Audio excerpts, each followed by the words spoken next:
Distinguished guests, ladies and gentlemen, good evening. My names are Aziza Ginawi, and I am honored to be your MC tonight. We are gathered tonight to celebrate the 28th liberation, Kwibohora28, that it's marked annually to remind us of the liberation struggle and campaign against genocide that stopped in 1994. Genocide against the Tutsi in Rwanda on 4th of July 1994. Following the successful stopping of the genocide, Rwanda has undergone huge transformation, thus the celebration today. Thank you for joining us, and allow me to present the flow of tonight's event. Ladies and gentlemen, please rise for the national anthems. Rwanda nziza gihugu cyacu, uje imisozi ibiyaga n'ibirunga, ngo byiduhetse ntahoranisha. Reka tukurate tukuvuga ibigwi, wowe tubumbiye hamwe twese abanyarwanda uko watubyaye. Berwa sugira singizwa iteka, komeza imihigo Rwanda dukunda, tuhagurukiye kukwitangira, ngo amahoro asabe mu bagutuye. Wishyire wizane muri byose, urangwe n'ishyakutera imbere, uhamye umubano n'amahanga yose, maze ijambo ryawe riguhe ijambo.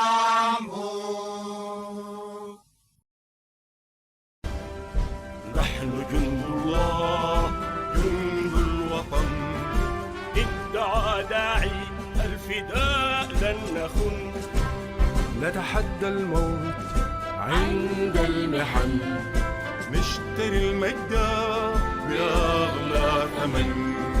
هذه الأرض لنا فليعش سوداننا علما بين الأمم. يا بني السودان هذا رمزكم، يحمل العبء ويحمي أرضكم.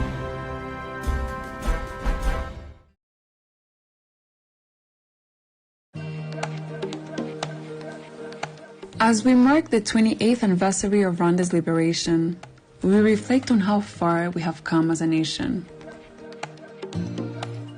Liberation sometimes includes a military campaign, but it never ends with one.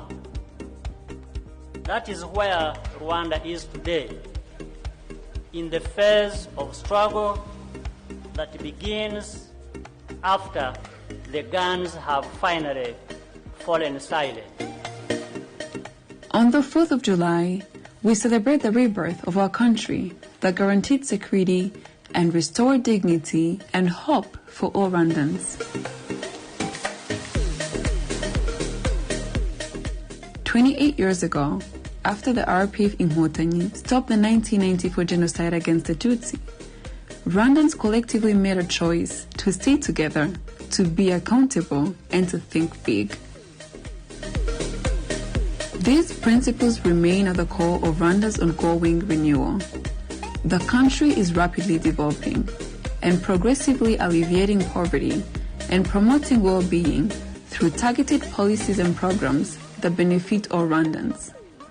From maintaining peace and security to promoting gender equality, ensuring education for all, providing healthcare even in remote rural areas, conserving the environment, and fostering good relations with other countries.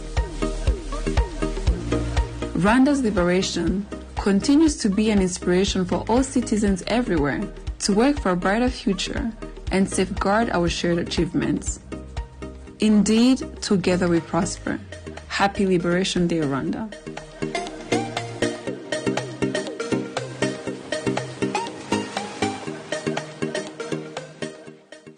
It is now my honor to call upon our head of mission to deliver his remark. Your Excellency, the Dean of the Diplomatic Corps, Excellencies, Ambassadors, Heads of regional and international organizations, distinguished ladies and gentlemen, good evening. It is an honor for me to welcome you all to the celebration of Rwanda's 28th liberation of Kwibohora and her 60th independence anniversary.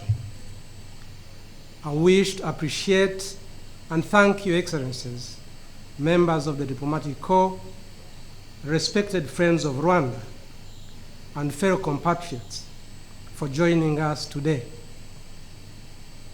I know we have another ongoing National Day hosted by the US. We also have long holidays that are beginning. We don't thus take your presence with us for granted. We thank you once again. This year's liberation is celebrated under the theme, Together We Prosper.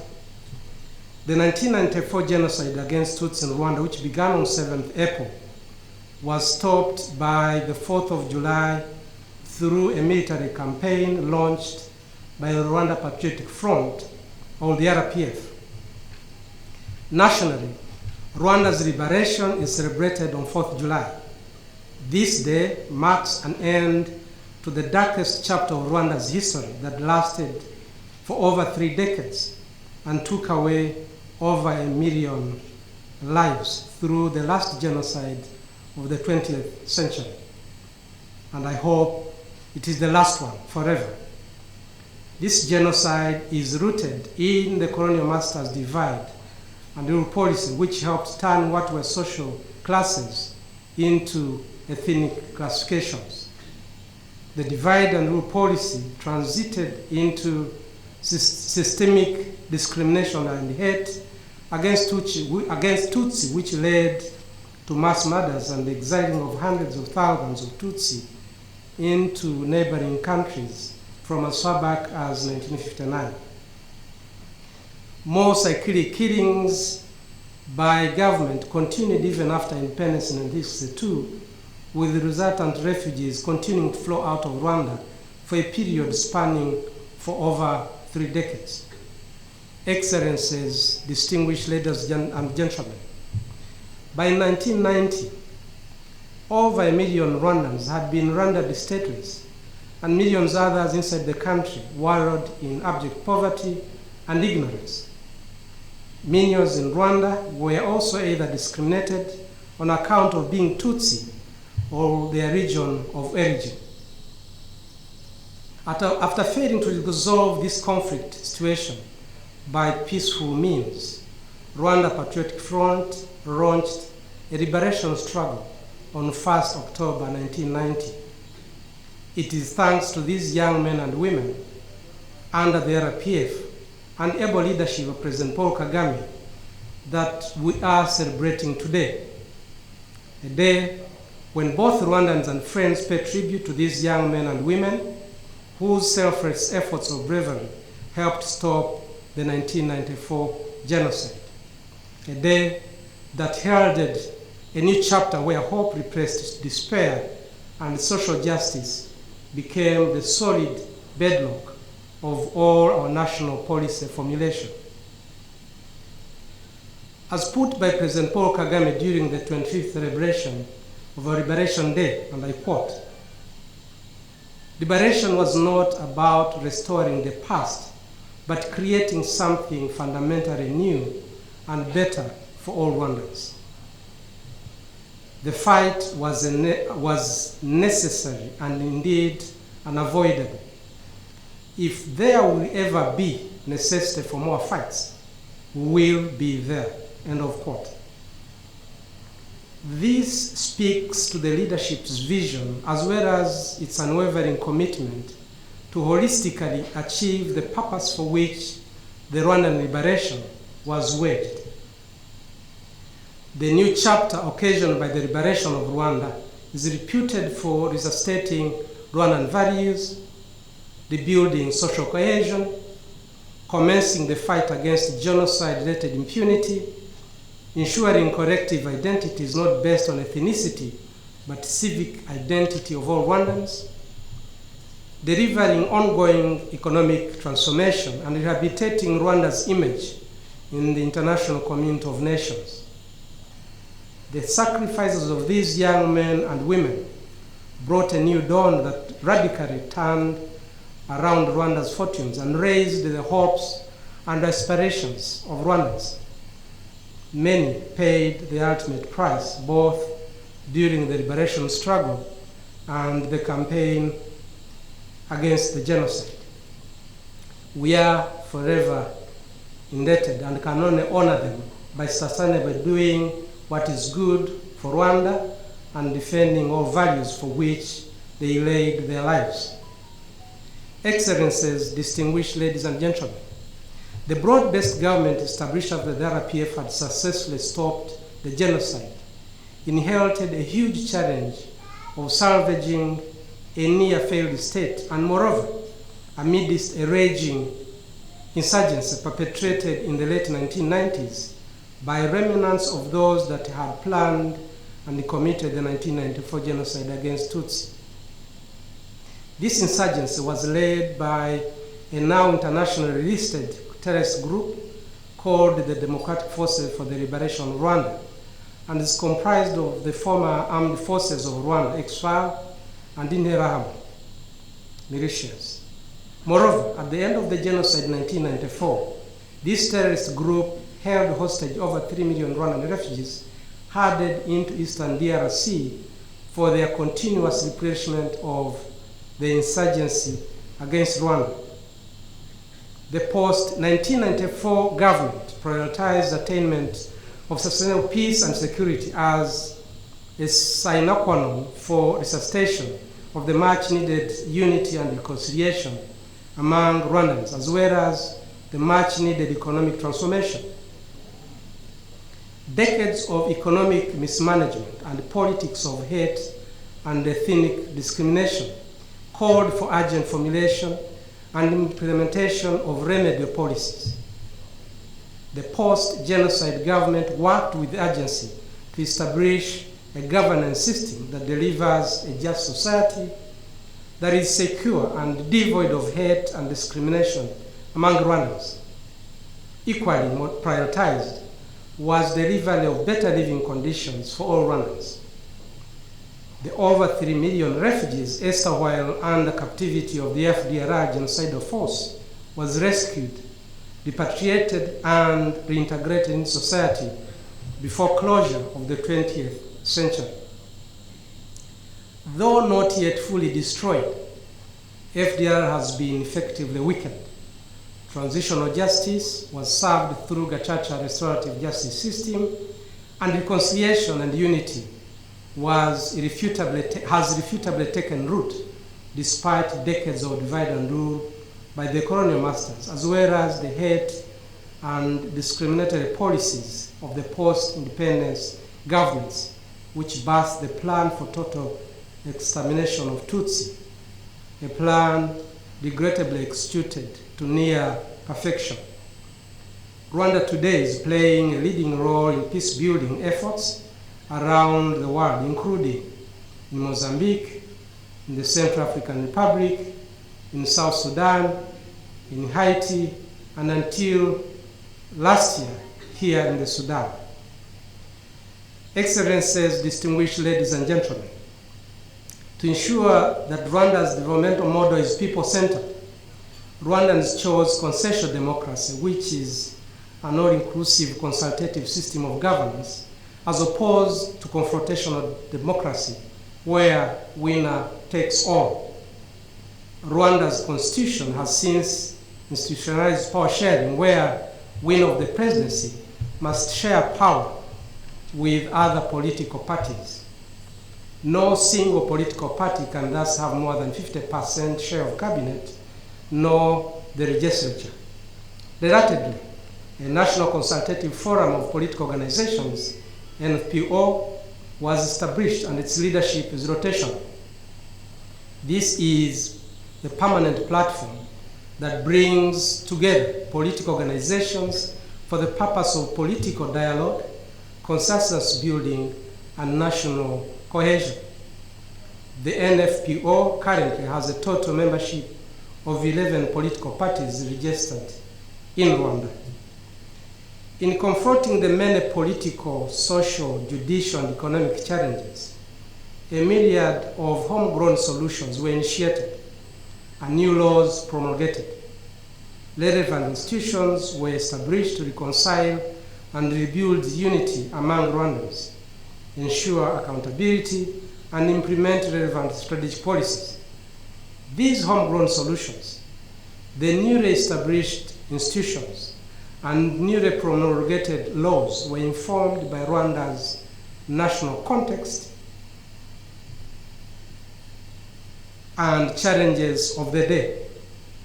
A few examples of these homegrown solutions include Umushyikirano, or National Dialogue Council, which is chaired by the President and is an annual town hall consultative and accountability meeting between the citizenry and the whole government or leadership.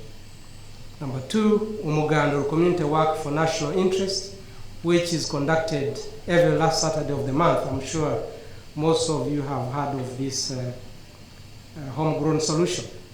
Number three, Jiringa, or One Cow Per Family, Papua Family, which is for poverty alleviation. Number four, Ubudehe, also for poverty alleviation, and it involves projects with community participation.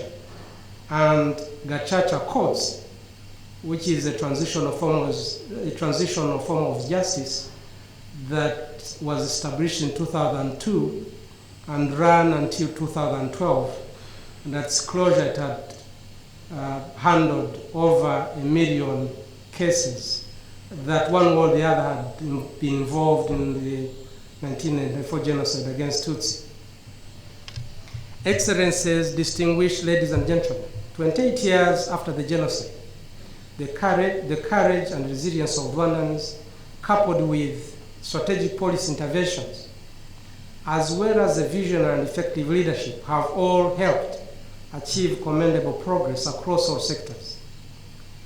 From innovative use of technologies and government efficiency, achieving all 8 UN Millennium Development Goals, MDGs, before transitioning to the Sustainable Development Goals in 2015, reconciling and uniting Rwandans after decades of systemic extreme hate and discrimination, repatriation and reintegration of millions of refugees in the late 1990s, trial of over 1 million genocide suspects through the Gachacha courts that I've just mentioned, universal health care now at 95% of our total entire population, establishing and operationalizing vital institutions of accountability, empowering women, now at 61% of parliament, 51% of cabinet, and over 50% of our chief executives, empowering Rwandan youth through numerous capacity building interventions, including education, leadership transformation, and civic engagements, supporting the most vulnerable, and delivering ongoing economic transformation, including massive infrastructure development, e.g. in electricity, where now we are at 70% access to all Rwandan residents and targeting 100% access by 2024. Water facilities or infrastructure, health facilities, road networks, in which for now we rank 3rd in Africa by the World Bank's Global Competitive Report Index for best quality roads, and modern sports facilities as well as conference facilities. The current development blueprint, Vision 2050, aims at making Rwanda a middle-income country by 2035 and high-income country by 2050. After contraction by 3.4% in 2020 due to COVID-19 pandemic, the economy rebounded with a 10.2% in 2021 and 7.9% during the first quarter of 2022.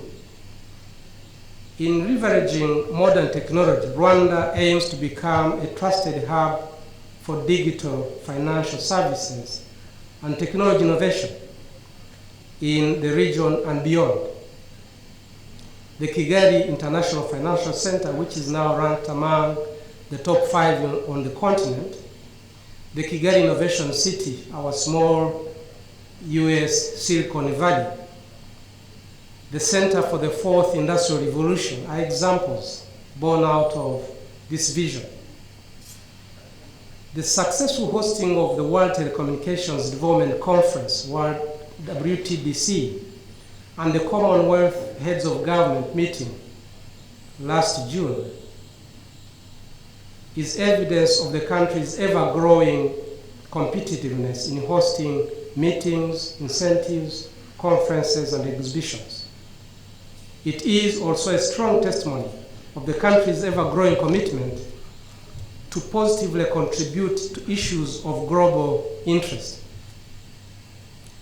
Rwanda's interventions on international migration that include migrants lifted from Israel, young girls from Afghanistan, and thousands lifted out of Libya to Rwanda as far back as 2018 should be seen in the same light.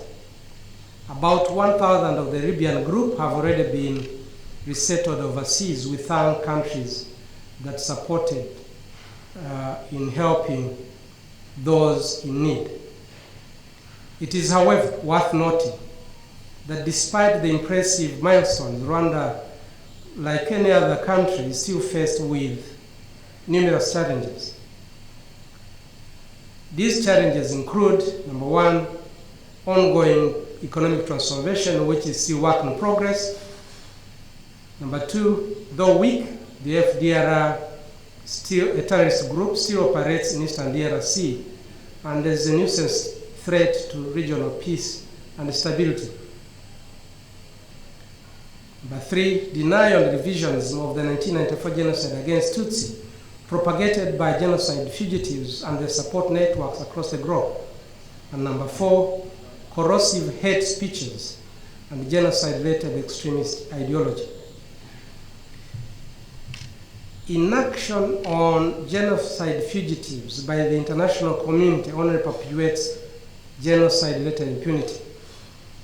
We thank countries that have helped in apprehending these genocide fugitives and helping put them to trial.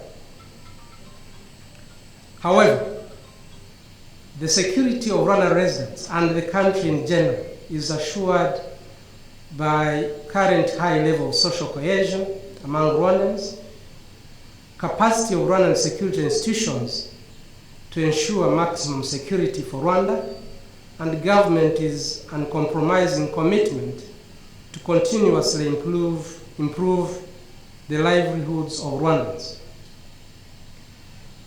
Excellencies, distinguished ladies and gentlemen, noting how far we have come since 1994, Rwandans have much to celebrate and pride in. We are, however, mindful of the fact that liberation is never total, and we're always reminded by our leadership to never be complacent. We are at every stage of this transformative journey to jealously protect our gains and together reinvigorate our energies and innovative ways to increase our pace of moving forward. We are also reminded of the need to continue building and nourishing valuable friendships. To ensure sustained continuity into the future, Rwandan youth are equitably being prepared with practical leadership lessons and through myriad civic engagements to, at the appropriate time, take on the national leadership baton with ease and elegancy. As I conclude, the current phase of liberation aims to consolidate what has so far been achieved while also increasing the pace of ongoing economic transformation. Rwanda appreciates friends and partners for the distance covered so far, and moving forward counts on their continued goodwill and support. Relatedly, I wish to thank the people and government of the Republic of the Sudan for the continued growth of our bilateral relations.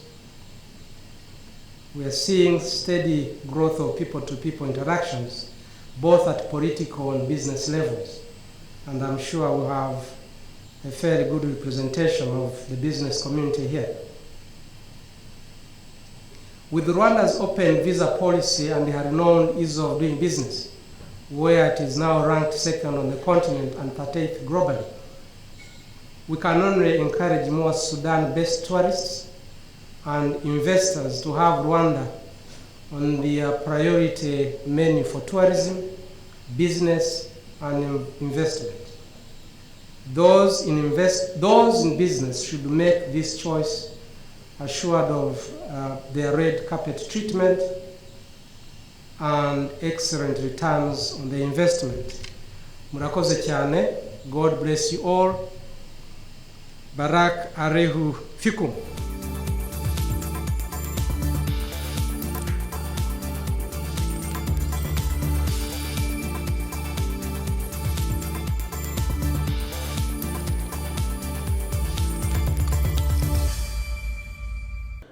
Today, the Rwandese living in Khartoum and Sudanese and friends of Rwanda, members of diplomatic corps, ambassadors are here to celebrate the Rwanda's Liberation Day. A very, very important day in the history of Rwanda, where the country that was considered as a failed state was rebuilt out of love that people had for their country. So from then, everyone knows how Rwanda has been transformed under the able leadership of the President Paul Kagame. And so this is what we are doing today, to celebrate, to look back and see where we have come from, and then organize ourselves as a country where everyone participates in national reconstruction to see where we should be going moving forward. So it's really a very important day for our country. Ladies and gentlemen, it is now time to enjoy our evening with the culture troupe performance.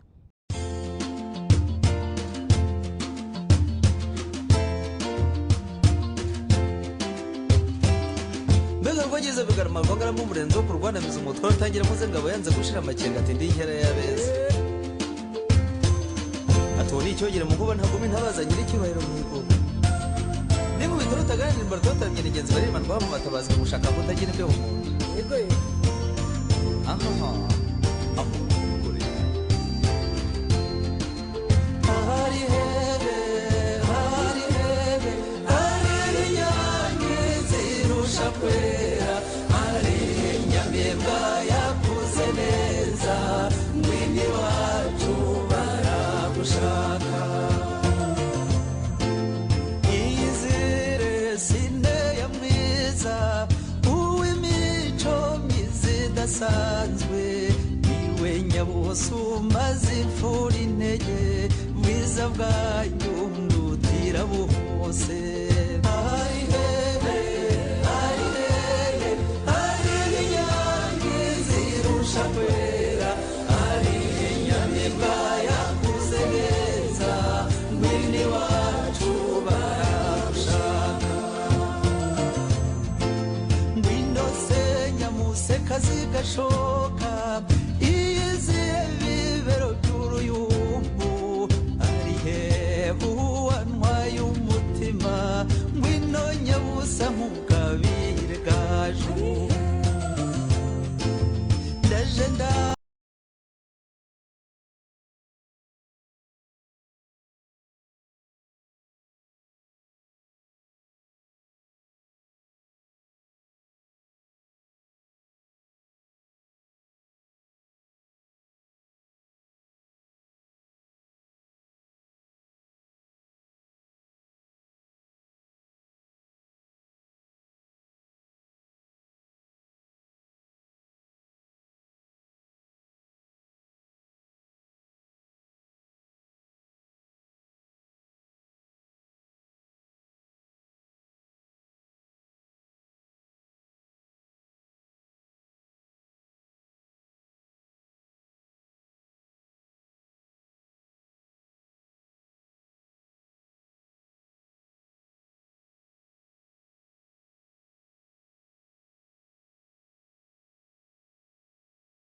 Today we are very happy.